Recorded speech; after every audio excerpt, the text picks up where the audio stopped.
Yeah, the person to tell you that, to be honest, is our planning director. So can I introduce you to... you wouldn't like to tell me yourself? Well, we employ this chap to advise us, so he's much better placed to do that.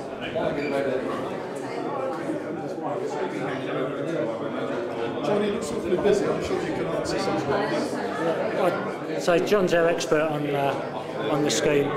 So you're the development director now. Yeah, and that's so my job is. You have the answers. I will have some of the answers. I won't have them all. So. Well, the context is that the site is an allocated site, so it's been through local development framework process at Tunbridge Moorland Council. It's in the approved document, so it's been ratified effectively by the Secretary of State. The development plan document, I don't know the precise date, I would guess 6 months ago, but it's of that order. So it's a very recent document, very current. The council have supported it. Public views will have been taken account. The vote, I don't know, but it's been ratified by the council, so it's an adopted document. There'll always be different views, won't there, in any political process, land use planning, there's always different views, but the bottom line is it's in the adopted document. Hanson have decided to sell the site.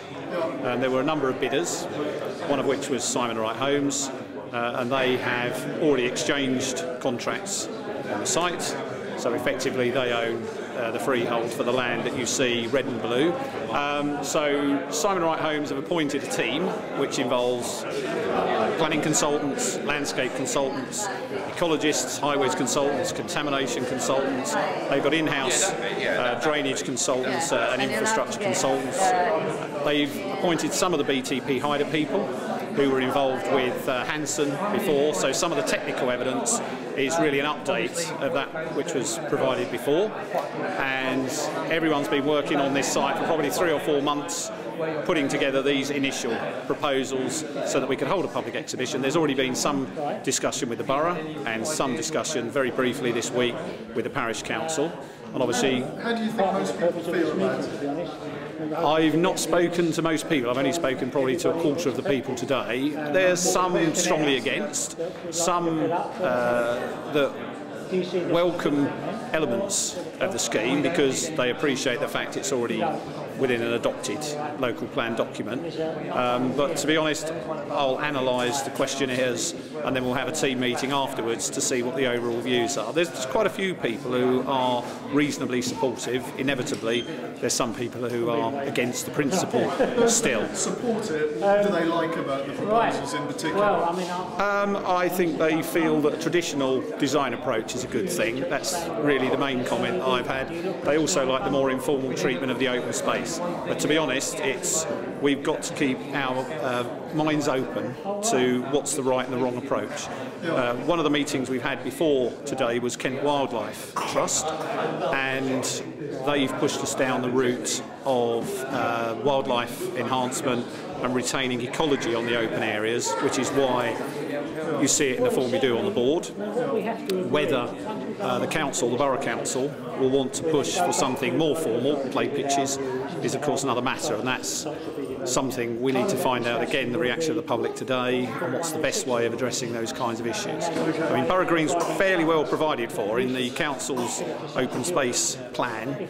It does say that Borough Green of all settlements is quite well provided for. There's one of the issues is sort of informal amenity areas, funnily enough to the west of Quarry Hill, which obviously we're to the southwest of Quarry Hill, so it's a good location to provide the open space.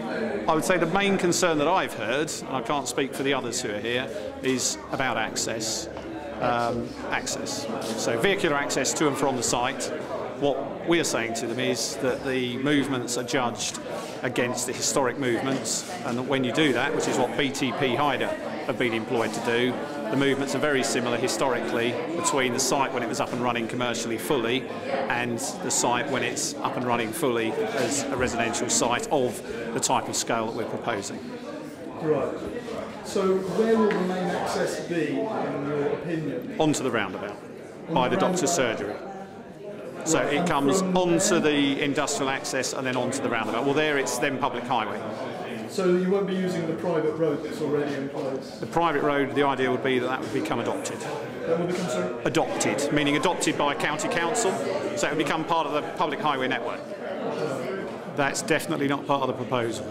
I mean, to be honest, I see it as positive for the existing shops in Borough Green. Whether they'll agree with me, it's going to be interesting. I think it may be we ask them what they think, the traders in particular. I would think that some are struggling. But there wouldn't be an intention of putting a shop down there. Borough Green's got a centre, it's got a high street and shops, and they need to be maintained. They don't need competition from something outside the village, in my view. That's not Simon Wright Holmes' comment, that's mine, but I don't think there's any likelihood of that occurring as part of the proposal at all. The company have looked at the connection to the sewage works, and I don't know the full detail, but I'm told by one of their technical people that there will need to be an upgrade to the local sewage works to accommodate the proposal. And who will pay for that? The developer. The developer? Yes. Right.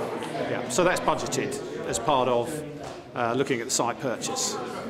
So they've budgeted for that. There's a lot of infrastructure will need upgrading the electricity. There are 3 substations on the site at the moment, but they will need to be probably replaced with new equipment.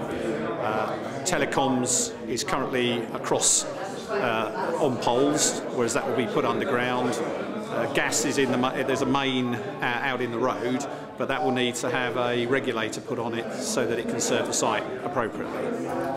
There isn't a requirement for any contribution towards the bypass, and I think our position is this is separate to the bypass. The council have adopted a policy without saying that there's a requirement to make a contribution to the bypass, and our position on what we know is that there isn't a justification for a contribution to the bypass, and that's based on the historical movements from the site. So it doesn't mean that wouldn't necessarily support a bypass in principle through Borough Green, because we're aware that the roads are fairly busy. But on the back of this development, we don't think a payment towards it would be justified. We go away and look through all the questionnaire responses and meet with our team, sit down and discuss the various comments, because that was one of my points, that whilst I talk to some people, it could be I talk to a small group of people who are only interested in a few issues, whereas there's all sorts of other issues. So we'll sit down and go through all that, reach a view on, there'll be a number of things that come up, reach a view on them. We need to then reflect on feedback from the Borough Council, that we're still waiting for some comments back on, and we would expect, I suppose, some feedback perhaps from the Parish Council as well in due course. I think it will take a while. I think you've got to be realistic. A house builder has bought the site and they want to build houses on the site, and the principle is already established by the policy. That's not to say that Simon Wright Holmes aren't listening to everything that's said, but I think as a matter of common sense, their intention will be to try to get a development on the site. They've paid money for it and they're a business. They can't afford to just walk away. They've got to keep going and seek to secure something on the site. So hopefully that's a nice honest answer to the question. They can't just walk away from it. We wouldn't allow it to drag on for several years. That's, again, a straight answer. The application process, when we finally submit, the application process should take about 3 months, 13 weeks, because it's a major application. It may take a little longer because of Section 106, legal contributions, obligations for various things. It could be contributions to schools if it's justified. It could be ongoing maintenance of the open space. We've talked to KCC, and at the moment, as of about 9 o'clock this morning, they said that there was no need for primary provision, but there was a need for payment towards secondary education to extend local schools. If it's justified, it will be paid. It's as simple as that. There's no point building a development that can't be serviced by local schools, because people won't buy your houses, frankly.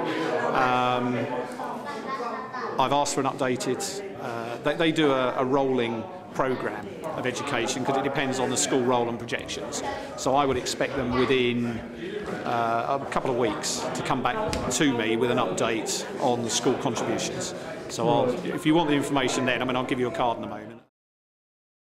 Policy says 40% should be affordable houses, whatever form that takes. It'll probably be a social landlord, someone like Russet Homes, Circle Anglia, Moat Housing, one of the local. Well, you know, yeah, that's what I'd refer to them when I was in local government many years ago. That's right.